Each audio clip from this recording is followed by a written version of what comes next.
Assalamualaikum warahmatullahi wabarakatuh. Bismillahirrohmanirrohim. Kembali lagi di channel Inspirasi Muslim. Pada video kali ini saya akan menjelaskan tentang kisah inspiratif ketika orang Minang koreksi bacaan Imam Masjidil Haram dan kemudian menjadi imam besar di sana. Sejarah mencatat bahwa Syekh Ahmad Khatib Al-Minangkabawi, wafat 1916, adalah seorang ulama besar dari Nusantara yang menjadi imam di Masjidil Haram, Makkah, Arab Saudi. Ulama kelahiran Nagari Koto Gadang, Agam, Sumatera Barat, ini dikenal sebagai ulama perintis ilmu.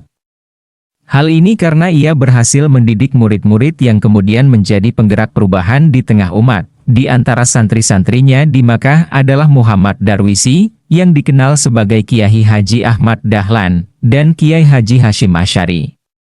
Keduanya kemudian mendirikan organisasi yang hingga kini aktif berkiprah di Indonesia, yakni Muhammadiyah dan Nahdlatul Ulama, NU. Nama Ahmad Khatib sangat terkenal di kalangan warga Nusantara yang berhaji. Demikian juga dengan orang-orang Nusantara yang tinggal dan belajar di Tanah Suci. Mereka sering disebut sebagai kaum Jawi. Ketika kembali ke tanah air, mereka menceritakan tentang Syekh Ahmad Khatib sebagai pengajar di Masjidil Haram. Akibatnya, semakin banyak orang Nusantara dari berbagai daerah di Indonesia yang pergi ke Makkah untuk belajar darinya. Sebaliknya, ada keuntungan bagi Syekh Ahmad Khatib terkait dengan meningkatnya minat orang-orang Nusantara untuk belajar di Haramain. Khususnya mereka yang berasal dari Minangkabau seperti dirinya. Melalui para santri Minang, Imam Masjidil Haram ini dapat memperoleh informasi lebih lanjut tentang perkembangan dakwah Islam di Sumatera Barat. Kampung halamannya sendiri. Takdir Allah meneguhkan tokoh ini untuk terus mengabdikan ilmunya di Al-Haram. Inilah kisah perjalanan Ahmad Khatib hingga akhirnya diangkat menjadi imam besar di Masjidil Haram pada suatu Ramadan. Syarif, Aun Ar-Rafiq, seorang tokoh Makkah, mengadakan acara buka puasa bersama. Ia mengundang para pembesar Haramain, termasuk mertua Ahmad Khatib, Syekh Saleh Al-Kurdi. Saat tiba waktunya berbuka puasa, setelah membatalkan syaum, semua orang bersiap untuk menunaikan sholat maghrib berjamaah. Tuan rumah, yang juga guru besar di Masjidil Haram, bertindak sebagai imam. Tanpa sengaja, di tengah sholat, Syarif, Aun Ar-Rafiq salah membacakan suatu ayat Al-Quran.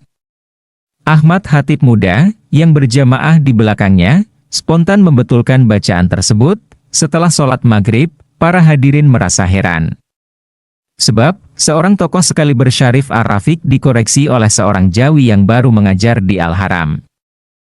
Ternyata, Syarif Ar-Rafiq mengakui kesalahannya dan menghargai koreksi dari Ahmad Khatib. Dia juga memuji kefasihan lidah orang Minang ini dalam melafalkan ayat Al-Quran. Penghargaan Syarif, Aun Ar-Rafiq tidak berhenti di situ. Beberapa hari kemudian, atas rekomendasi tokoh tersebut, Ahmad Khatib diangkat menjadi imam dan khatib mazhab fikih Syafi'i di Masjidil Haram.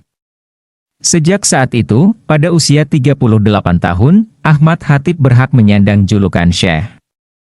Itulah kisah ulama besar Minang yang menjadi imam besar Masjidil Haram. Semoga kisah ini menjadi inspiratif bagi kita semua terutama orang-orang di Nusantara Indonesia ini. Sekian dari saya, semoga bermanfaat. Wassalamualaikum warahmatullahi wabarakatuh. Jangan lupa like, subscribe dan nyalakan loncengnya.